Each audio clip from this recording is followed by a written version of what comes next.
Be smart, dummy, dummy, be smart. He said that fool, you weren't cool. He took a book to your school. Be smart, dummy, dummy, be smart. Don't get shocked if you get mocked. It's what you find when you use your mind. Don't you sweat it, look 'em in the eye. Don't regret it, hold your head high. Be smart, dummy, dummy, be smart. Try to show some tenderness, even when they're playing chess. You think it's dumb to be smart, but that's the way you make art. So be smart, dummy, dummy, be smart. Use your brain. Hi, I'm James Ead, and this is Change Your Mind. I live in the divided states of America. It doesn't seem like we can get along at all. We can't even talk to one another. And I think it's because we're trying to change other people's minds. And we don't pay any attention to changing our own mind. And we're not taught how to do that. So this show is about changing my mind. And I'm going to bring in a guest that I've known quite some time, but I haven't seen in a very long time. And my guest today is Michael Tanner. Michael, hello. Thank you for joining my show. Great to be with you. Thank you. And we went to high school together. And I wanted to say you're a year older than I am, but we both qualify for the senior discounts. I think that was a log cabin once long ago, one room schoolhouse or something like that. Yes. But somebody else was building the cabin. We weren't so mechanically inclined. But I do say that you have been as senior fellow for the Cato Institute for 29 years, but now you have gone to another institution that I have just researched. It's called the Foundation of Research on Equal Opportunity. And Michael, what made you make this move? Before we start the show, I wanted to ask you that question. Well, in part, I had reached a point in my life where I was thinking possibly of sliding into sort of gentle retirement. But then this opportunity came along at FREOP, which is an organization which really is dedicated to the issues that I care most about, that is alleviating poverty in this country. It's the only think tank that I'm aware of that is focused entirely on people at the lower half of the income scale in terms of its policies. And it pursues them in kind of the same general fashion that I would. We seem to have a meeting of the minds, and I'm enjoying my time with them now. Well, that is wonderful. And what you're going to try to change my mind on today is the issue of poverty. I have come to become depressed that there is no solution. And at least with a Congress that is paralyzed and can't get anything done, it seems like we do not have the political will to get anything done.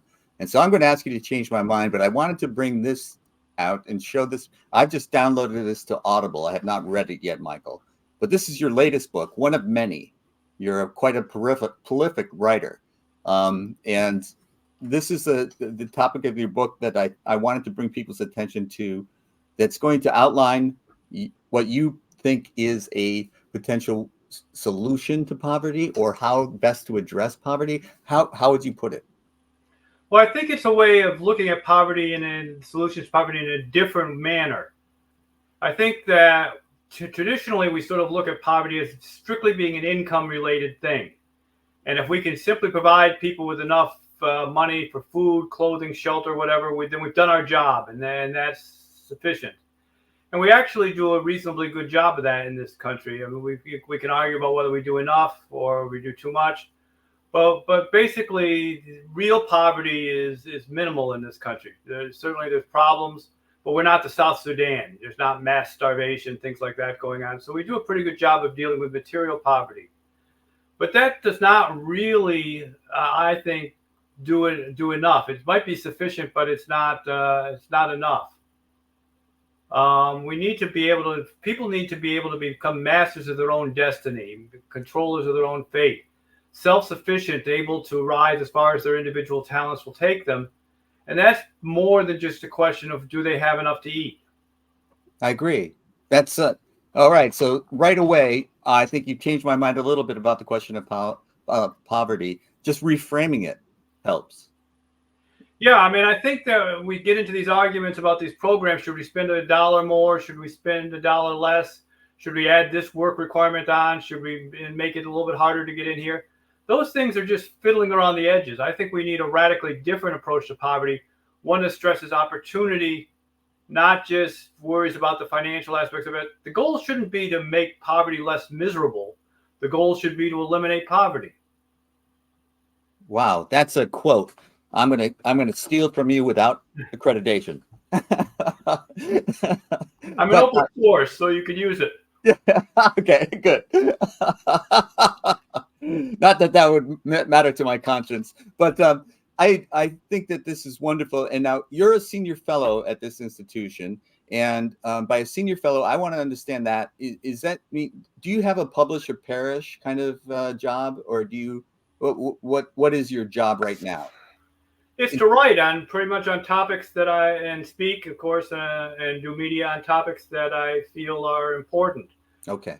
Since starting with them, I've done a major paper, for example, on the question of reparations for African Americans and whether there's other alternatives that we should be looking at. I'm dealing with a definition of poverty. I hope to publish on that shortly. Looking at the issue of homelessness. So a number of issues like that I care about. This is my opportunity to say what I want about them. Yes, good for you. And also, these are the questions that I think many people care about. And what I run up against sometimes, and I catch myself doing that, is throwing my hands up in the air and saying, "There's nothing I can do." And you're trying to tell me there is something I can do, or is there something that I need to ask my representatives in Congress to do? What is it that an individual such as myself can do differently?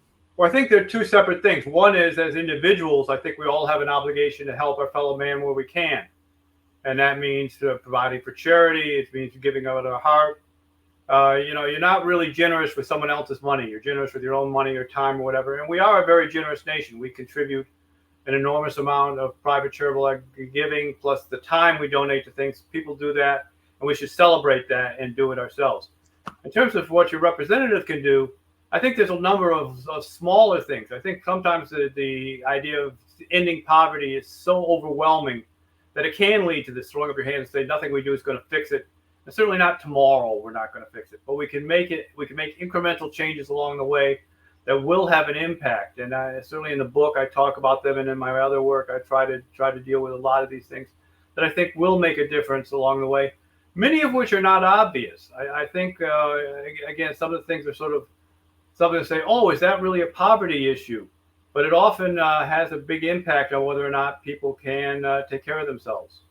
And also, as you pointed out earlier, to reframe it, to think of as the lack of opportunity. If you can bring opportunity where opportunity did not exist before, then you give people a chance. Yeah, I think that's a big thing. And I think that leads to despair among the people who don't have it. That's I think, again, I said earlier, we don't have mass starvation in the United States, and that's generally true. But on the other hand, if you're a low-income person living right next to somebody who's very wealthy, lives in the same city, you look at the difference in your circumstances, and you're apt to say, I've got nothing that I can do to get ahead. If you look to some places like in Baltimore, the area where Freddie Gray lived before he was killed by the police, that's an area that doesn't even have a drugstore or a supermarket. It's an area where the education system has utterly failed, where there's very few jobs available, where there's very little in terms of parenting. Dealing almost entirely with single parents in that area. Now, they pour lots of money in terms of social welfare programs, but none of that is going to enable a person to say, hey, here's a way that I can someday be a success. Here's a way in which I can get a job that will support a family someday. Those things all seem to be gone. Exactly. And also in such places, we talked about the lack of starvation, but in many places there are food deserts where the only access to food is to empty calories. They're inexpensive, but they're not nutritious. And so that's exactly right. It's very hard to build a supermarket in many of these inner city areas. In part, that's because of profit margins and things like that, but it also has to do a lot with the local government regulations. If you tax on a square foot basis, it's very hard to build something that's going to be sprawling across large areas, if that's the way the property taxes are assessed. Okay. If you have a regulation, zoning regulations and so on, things like that always get in the way of building a lot of these businesses and making them more available to people. Okay, this is getting to a point where I think you and I have a lot in common about what we've been talking about. And I think we have a lot in common in that when you talk about the role of government, we've gone round and round about the role of government. And I think we agree more than we disagree, because I think that your basis for forming your opinions in what you call classical liberalism was based on like John Locke, Rousseau, John Stuart Mills, people like that, which are the people that Jefferson and Adams were reading when they formed the Constitution. And this is the kind of classical liberalism that I think we both subscribe to. And it has a limited role for government. But part of the role of government is not only to provide national defense, but it's to protect us from each other. Is that not true? No, absolutely. I mean, I don't think that we should rely on, on our own prowess with a firearm in order to protect ourselves. I do think there's an obligation to protect against us predation in various ways, whether that's corporate predation or individual predation. That said, Right. I think we also need to be very careful that government does not violate individual rights along the way. Absolutely. I think, classical liberalism is basically an Enlightenment ideal. It's based on the idea of free markets, on the idea of individual liberty, on the idea of the rule of law, and all of those things must apply. Correct. And so, part of the free market, Adam Smith would be the classical reference to the free market. But we found that also, you can have, you just referred to it, corporate predation. It's, corporations can trample on individual rights because you have no bargaining ability against a corporation. So we have established collective bargaining. And then we have these conflicts. We see this with the actors and writers going on strike. And so there has to be a role. I think has to be some way for us to be able to mediate most of these things that is not top down. It's not an authority telling us how to handle the situation, but individuals coming together and forming a solution from the ground up. Yeah, I would agree with that. I would think that part of the problem with top down is almost always captured by the special interests who use the power of government to preserve their own privileges. Correct. And, I agree. And I think that's sort of inevitable. So I think we're, I'm fine with unions and corporations going head to head, working out whatever works best for both of them. I think that both can go to excesses, but they come together. Strikes are entirely legitimate. Well, thank you for saying that. I agree with that too. There was another question I had. I'm going to look at my notes briefly, and I can't read my writing. So, but I think that along those lines, I wanted to ask you, and this is off the subject of poverty, which I'm going to spin back to in a second. There is this question of negative rights and positive rights, and I wanted to know what you think of is in terms of that. And do you know what I mean by that? The negative. Yeah, I do, and I think I'm a negative rights person here. Right. At this point, I think it's very hard to have positive rights that don't infringe on other people's rights along the way. And so I'm kind of a government shouldn't tell you what to do type of guy, not a government has should do these other things. Now, in practice, there are rules for government. Government is going to do things. There are things I would basically when asked about a policy, I try to break it down this way: is this something that someone should do? There are many things that are out there that government does that just shouldn't be done. Period. And telling you. Right. Telling you what you can do with your body, that sort of thing. There's no role for government in that. Second, if it's something that should be done, is it something that only government can do? Or is it something that individual groups or private sector or civil society at large can do instead of government? And I think that that's the first place we should go. And then third, if it's something that only government can do, are they doing it in a way that most minimally impacts people's rights along the way? And I think if it fulfills all of those sorts of things, criteria, then there's a proper role for government to get involved in those things. Excellent. I can't argue with that. The one question that it leads to, though, government not telling you what to do with your body, that would come to abortion rights, which I would think of as a positive right rather than a negative right. Can you help me understand that?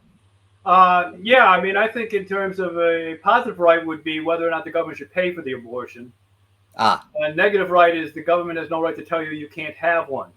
Okay. Now, I mean, abortion's a tricky issue. I understand because there's people who are classical liberals and libertarians and so on, and basically across the spectrum politically, they would argue, well, you're dealing with two individuals and it's a conflict of rights and things like that.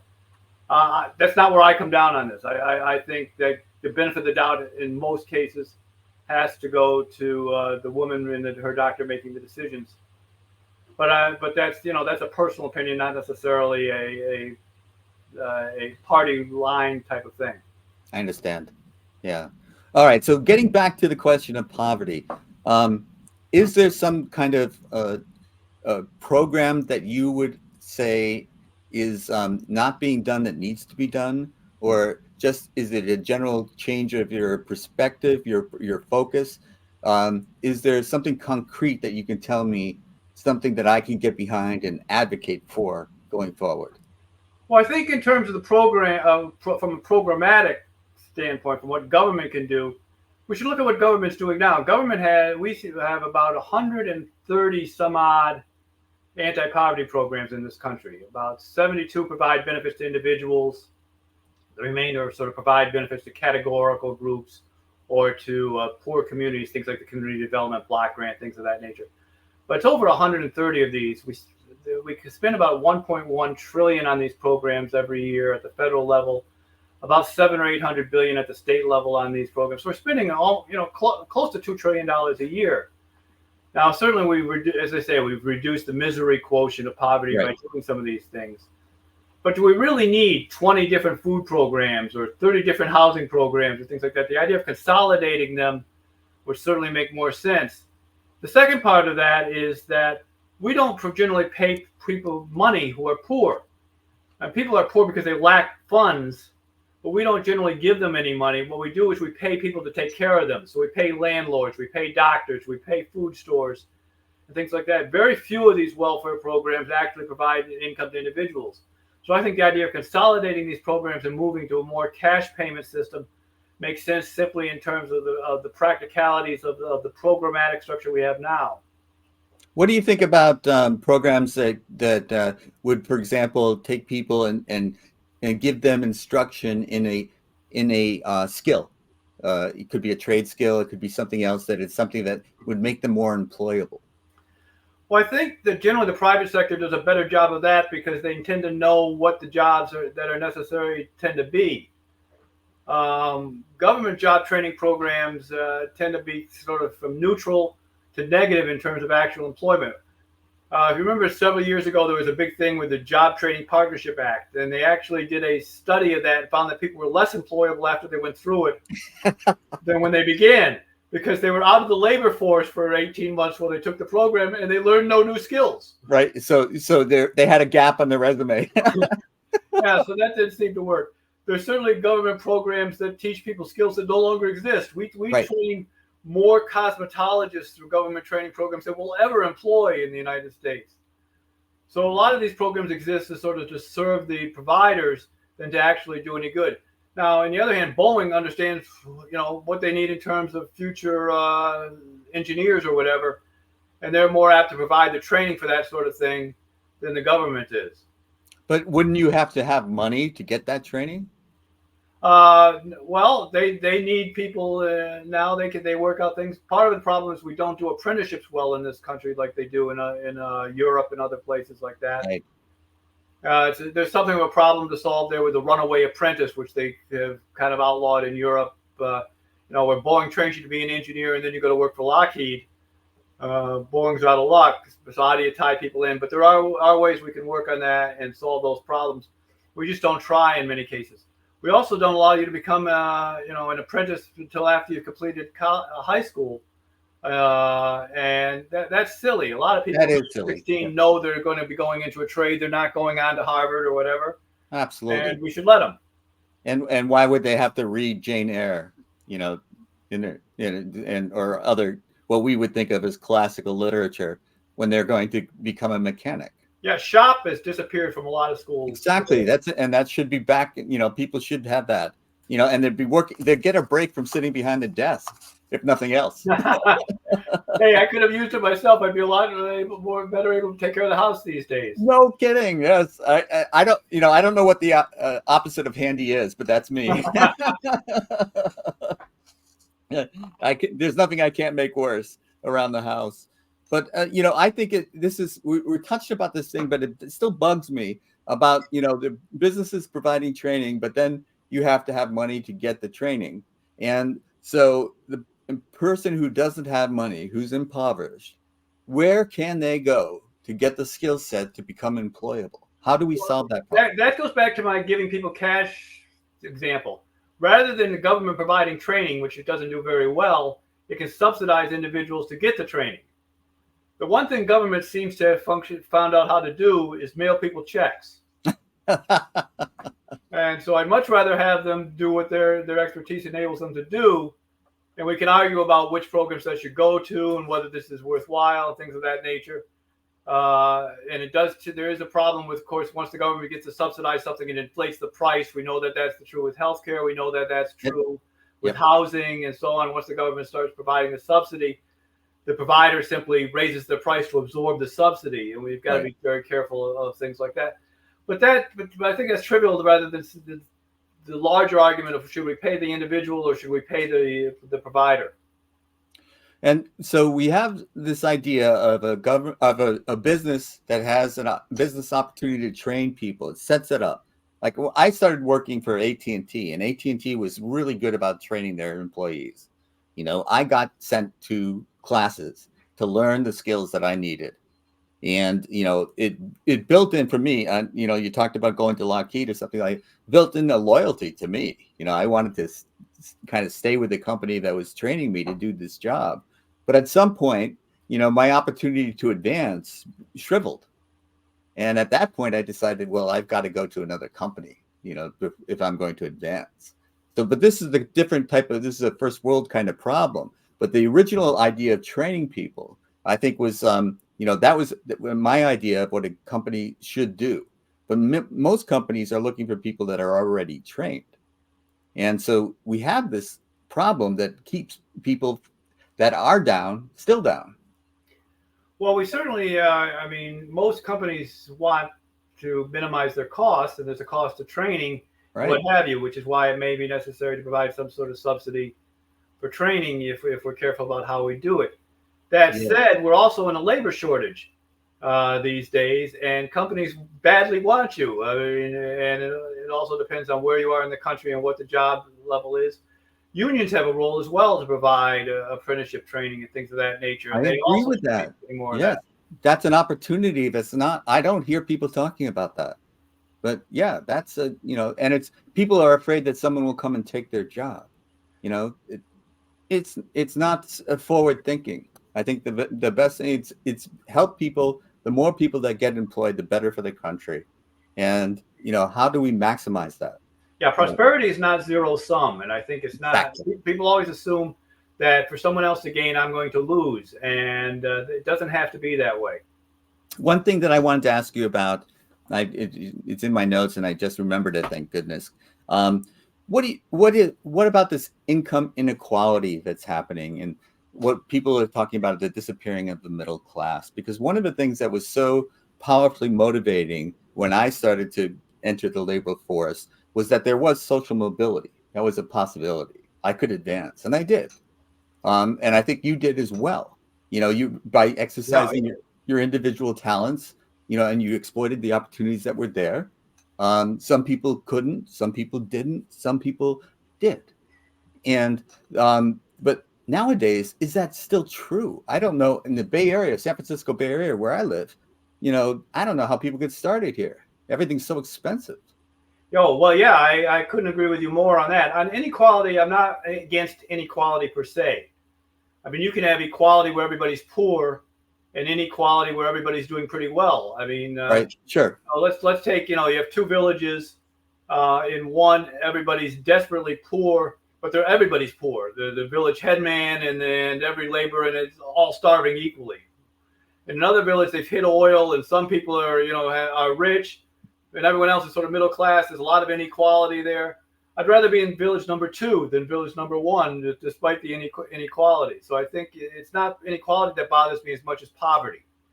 Now, the inability to rise, that's a big problem. And as you mentioned, in California, there are any number of barriers. The housing costs up there, which are largely driven by zoning laws and things of that nature, that tend to make it very difficult to build multifamily, low-cost housing in the state. It's certainly true in my neighborhoods. Yes, where I live. And, things like that are a big problem. It's the fact that you have a criminal justice system that doesn't treat people equally.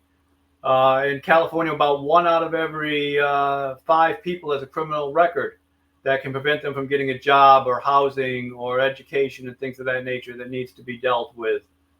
You have problems with an educational system that exists to serve the system more than I think it does to exist to serve students.